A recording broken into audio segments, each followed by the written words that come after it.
You're worthless. You can't handle the chores or take care of the kids. What's worse, you still expect me to pay alimony." John barked as he finally showed up at the hospital, 2 weeks after my car accident. He spoke these outrageous words without a hint of concern for me as I lay on the hospital bed. I had naively thought he had come to visit me out of care, but this encounter only confirmed he was a disappointing husband after all. I let out a long sigh. Honestly, I had been contemplating divorce myself. I didn't expect John to bring it up today, but I suppose I should be thankful it saved us the trouble. "Fine," I replied. John was taken aback by my lack of resistance. Little did he know, I was laughing inside. I saw right through his ploy. "My name is Catherine. I'm a 35-year-old housewife living with my husband John and our 7-year-old daughter Emma. John and I met at a blind group date and got married when I was 28. He was easy to talk to, and his persistent charm won me over. John was the most attractive one at the table, and when he told me he liked me, I felt proud. He was devoted to our relationship, surprising me with desserts and bouquets at fancy restaurants for my birthdays, taking me on trips for our anniversaries, and writing heartfelt letters at just the right moments.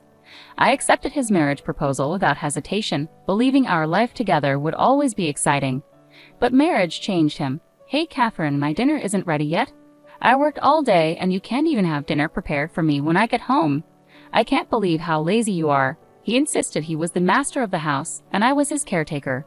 Initially, I thought he was joking, but it soon became clear he wasn't. He treated me like a servant. Since getting married, I had to quit my job, and we lived on John's income. I feared he might punish me financially if I disobeyed him. Despite his domineering behavior, John's income wasn't high. I had been earning more when I was working. John, a high school graduate, bounced from job to job, his fickle nature preventing him from holding a position for more than a year or two. He seemed to resent his background and took out his frustration on me at home. "I'm sorry I've delayed with some errands," I said once. "Don't make excuses. Just hurry up and make dinner," he replied, sitting on the couch with a cold beer in hand. It was a scene I had grown accustomed to, but it always made me sigh. My marriage was miserable, but I managed to cope. After a year of marriage, Emma was born, adding to my daily struggles. John rarely helped with our child, although he spoiled her with candy and toys. I wanted to raise Emma properly, so I scolded her when needed, which only made her more attached to John. "Emma, you like Daddy, don't you?" "Yeah, Daddy's cool. I love Daddy." John beamed with a smug expression. It was frustrating, but I couldn't deny that Emma loving her father was a good thing. Still, despite spoiling Emma, John never attended her kindergarten events. "John, there's a parent-child race at Emma's sports festival. Could you participate?" "Huh? Why me?" "You're free that day. You should do it." "I'm busy with work every day." "You do it.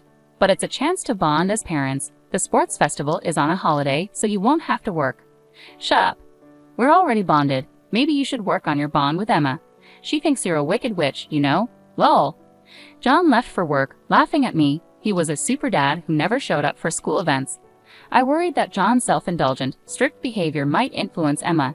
He continued to leave all household chores and child-rearing to me, remaining lazy at home. Now Emma is 6 and ready for elementary school, but John is still switching jobs. He recently quit his factory job and moved to a position in the food and beverage industry. "I'll be working on weekends at my new job," John announced. "Really? It seems like we'll be like ships passing in the night then." "It can't be helped. It's work." "Yes, I know," I said, actually feeling relieved. I was tired of John's weekend orders to do housework. I hated his nagging. With John gone on holidays, Emma would be sad, but at least I wouldn't have to deal with his constant criticism. "I understand," I replied. I couldn't complain to John, who was the breadwinner for our family. Reluctantly, I went to tell Emma about John's new work schedule. "I'm sorry, sweetie, but Daddy won't be able to go out with us on his days off." I expected Emma to be sad, so I braced myself for her reaction, but to my surprise, she looked unconcerned. "It's okay. Are you okay with it? He won't be here on all weekends, you know that, right?" "Yeah," she replied. "Daddy has been smelling strange lately." "A strange smell?" I echoed, puzzled. Emma nodded and went back to her room. I was bewildered. What on earth was she talking about? Recently, I'd been so overwhelmed by housework and child rearing that I hadn't noticed anything different about John. Our marriage wasn't the same as it used to be, and I made an effort to avoid John to prevent provoking him. It might be the smell from the factory, I reasoned to myself. It made the most sense. Factories often use special solvents, so it would be natural for John to have a lingering odor. If that was the case, the smell would eventually fade. Children are incredibly honest, and that's what makes them adorable. As John had said, he started leaving early in the morning on his days off. Strangely, he also left the house every day on weekdays. If he was working on weekends, he should have a day off during the week, but he left without saying anything to me, so I couldn't tell if he was actually going to work. I wondered what he could be doing, leaving so early even on his days off. Curious, I asked him, "You seem to be going out every day off. What are you doing?" John blinked in confusion for a moment, then scratched his head in an annoyed manner. "I'm working. I'm going to work voluntarily." "Really? But you should take care of yourself, or your body won't hold up." "Shut up. Don't complain about my job," he snapped. I didn't understand why John got so angry about this when he constantly complained about my housework and child rearing. I didn't believe what John said. There was no way he would voluntarily go to work on his days off. I knew this because I had been watching him closely for many years. If he was that passionate about work, he would have stayed at his previous company longer. I started paying attention to the strange smell Emma had mentioned. Indeed, John came home from work with a sweet, striking fragrance. The smell wasn't from the factory. Why hadn't I noticed this before? I lamented my naivety and vowed never to make such a mistake again. From that point on, I decided to carefully observe John on weekdays when he claimed he was going to work. He seemed to wake up an hour earlier than usual, groom himself meticulously, and appeared to be in a good mood. These days varied from week to week, sometimes being a Monday, sometimes a Thursday, but it was clear that John was happy on those days. When John left the house, I went into his room to see if there was anything that could serve as a clue. I felt like a police officer conducting a search. Since I always cleaned John's room, I was familiar with it, and I didn't feel guilty. If John had left any incriminating evidence, it would likely be somewhere not easily spotted. I searched carefully under the desk and bed. Finally, in a candy tin in the closet, I found a large number of letters. "What is this?" I muttered to myself. All the letters were from the same person named Mia, properly sent through the mail. The postmark dates revealed the oldest was from 2 months ago, and the most recent was sent just yesterday.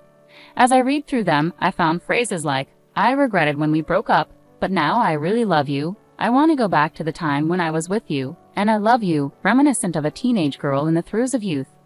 At first, I thought it was John's ex-girlfriend sending letters unilaterally, but then I found a concerning sentence. "I'm glad you like me again. I'm looking forward to our next date." This truly joyful sentence jumped out at me. The date on it was from last week. It seemed John was meeting this Maya girl regularly. He was definitely guilty. I took photos of the letters' contents with my smartphone, considering confiscating the letters but realizing that moving them might arouse John's suspicion. Although I had physical evidence, it felt insufficient as proof. After pondering for a while, I decided to hire a private investigator to look into John's personal life. 3 weeks later, the investigator reported the results. I was surprised to receive them so quickly. The investigator brought photos of John walking arm in arm with Mia and exchanging passionate embraces in the park at night. There was even a recording of them saying, "I love you" to each other. I calmly accepted the facts. With solid evidence in hand, I went straight to the municipal office and came back with a divorce form. Now that I knew John was cheating, there was no reason to cling to him anymore. I swore to thrust the divorce papers in John's face the next time something definitive happened. I returned home and heaved a deep sigh. I was acting decisively this time, but honestly, I was devastated. I was angry at myself for having married someone like John. I thought about resting a bit before preparing dinner when my cell phone rang. "Hello." "Yes, Catherine. Do you have time to talk?" "Yes. What's going on?" I was genuinely surprised by the sudden call from my father. He usually didn't call me. "Actually, your mother and I talked yesterday, and we're thinking about transferring our assets to you soon." "Huh. What happened?" My father ran a company that sold imported goods from overseas to Japanese corporations. In short, I was the daughter of the president of a big company, but I had never told John about this. I thought it would sound like bragging. I felt like I was bragging, especially since John was flitting from one job to another. What could my father mean by transferring assets to me? We're getting old and thinking about retiring. We considered keeping the company going but didn't want to burden you, our only daughter, with it, so we decided to step away. "I see," I replied, feeling a mix of guilt and gratitude. My parents had always respected my decision not to take over the company and were now considering my future. I was overwhelmed by their kindness. "So we're planning to transfer our assets to you. Our total wealth is $14 million, but we're fine with keeping just $1 million. We decided to give you the remaining $13 million. $13 million. I was stunned by the figure. It was an amount I could never dream of earning in my entire life. Yes, there will be inheritance tax, but there should still be quite a bit left. You won't have to worry about living expenses for the rest of your life. Dad, thank you. I expressed my utmost gratitude to my father and mother and hung up the phone. $13 million would be coming my way soon. With that money, I wouldn't have any worries even if I divorced John. No offense to John, but he probably didn't have the ability to earn that much money. I felt relieved and was in a daze for a while. I looked at the clock. It was 5 p.m. Realizing I needed to prepare dinner, I checked the refrigerator but found it empty. I got ready to go shopping at the supermarket. After hearing about the assets from my father, my heart felt lighter, but there was also a sense of urgency, knowing John might come home soon. I was walking quickly when the last crosswalk to the supermarket turned green, and I hurried across. "Watch out," someone yelled, but my body was already soaring through the air. I slammed into the ground, a strong impact piercing my head. Without understanding what had happened, I lost consciousness. When I woke up, I was lying on a hospital bed. The first thing that caught my eye. When I opened my eyes, the first faces I saw were my parents and Emma. "Catherine, thank goodness," Mom said, tears of relief in her eyes. Emma was sobbing next to me. I gently stroked her head. "You were hit by a car and fractured both legs," Mom continued. "They say it will take 3 months for a full recovery." 3 months? I felt dizzy at the thought of such a long period of immobility. From that day on, I was confined to a wheelchair. Although the nurses took care of me, I felt frustration and irritation at not being able to use my legs. During my hospital stay, my parents and friends came to visit me. My parents were now taking care of Emma since John was always at work. I thought it would be better for Emma. I was happy that everyone came to visit, but John never showed up. I doubted his sensitivity, thinking, aren't we husband and wife after all? I couldn't help but imagine that he must be enjoying his daily life with his ex-girlfriend. However, 2 weeks after the start of my hospitalization, John finally showed up. "Hey, feeling good?" John asked ironically, even though he must have known I wasn't well. "Yes," I replied lightly, shocked by his insensitivity. "It's a mess here without you at home," he complained. John, who always had something negative to say about my housework, seemed to lack human empathy. I sighed, hoping he would at least show a little concern for my well-being. "What can I do?" "I was in a car accident," I retorted. John looked at me with contempt and said, "What are you talking about? You're useless if you can't do housework or child care. That's the worst, and you'd better pay alimony." He blurted out such outrageous things to his hospitalized wife. Although I initially thought better of John, assuming he finally came to visit me out of concern, he was still a disappointing husband. I sighed heavily again. Honestly, I had been thinking about wanting a divorce myself. I hadn't expected John to bring it up today, but I might as well be thankful that it saved me the trouble of arguing. "Fine," I said, nodding. John's eyes widened in surprise. "Sure," I continued. "I know your true intentions." I wanted to say that and couldn't stop laughing inside. "Here's a divorce notice," I said, pulling out a filled-in divorce notice from a bag my mother had brought me and thrusting it in front of John's nose. "You already had this." John looked momentarily confused, his eyes wide, but he snatched the divorce notice from me and filled in his name and address on the spot. "I feel refreshed knowing I won't have to see your face ever again," he said.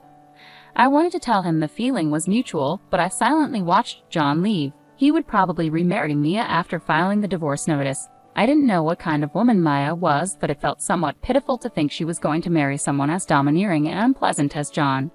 I felt like I'd done something terrible to Emma, but it was a decision I had made long ago. I swore in my heart that I would raise Emma well. For a month after John showed up, my life was at peace. The time without being nagged by my husband was like heaven to me. I was discharged from the hospital and started physical rehab. I decided to stay at my parents' house until my leg recovered. They were furious at John when they heard about the divorce, but they stopped bothering me about it when I told them I wanted to forget about him. Emma, despite not having a father, didn't seem lonely and was attending elementary school cheerfully. In the end, Emma saw through him too. Emma had noticed John's domineering attitude and perhaps no longer thought of him as her father, given how often he was away, even on his days off. Divorcing John was the right decision. I was convinced of it. But one weekday afternoon, I received a call on my mobile phone. I ignored it when I saw John's name on the screen. However, the phone kept ringing incessantly. Thinking it wouldn't stop if I kept ignoring it, I finally answered the call. "Hey, Catherine. When are you coming back?" Hearing John's voice made my skin crawl. I involuntarily asked back, "What do you mean, coming back? You remarried Mia, didn't you?" John was surprised and exclaimed, "How do you know about that?" "Did you think I didn't know you cheated? That's why I demanded alimony." "Yes, that's right, but alimony and child support. There's no way I can pay that. Why do I have to pay alimony in the first place? You never did the housework." You should be the one paying alimony.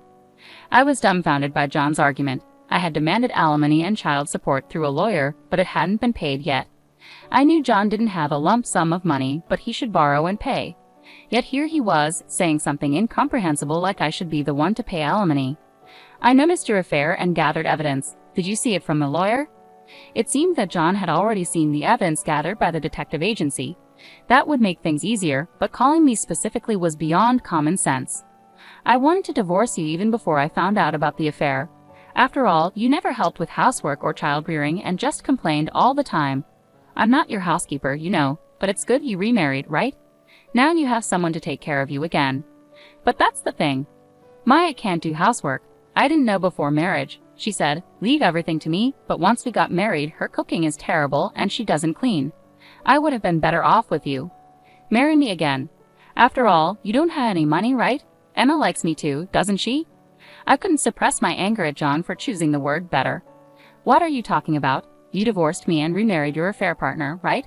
That's not my responsibility. Besides, sorry to say, Emma doesn't like you, and I have money. Don't lie to me.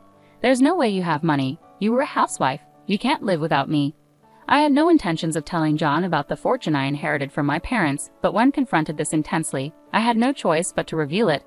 My parents are CEOs. I recently inherited their assets. It's around $30 million in total, so I can live without working for the rest of my life. I could almost visualize John gaping on the other end of the phone as he heard about this massive fortune from my mouth. You're lying, right? There's no way you have such a huge amount of money. It's true. If you want, I can have my parents confirm it for you. John finally seemed to believe my words and fell silent. Then he suddenly yelled, if it's true, why didn't you tell me? Well, I wanted to tell you what I knew about your affair and was thinking the worst of you. So I thought it didn't matter at that point.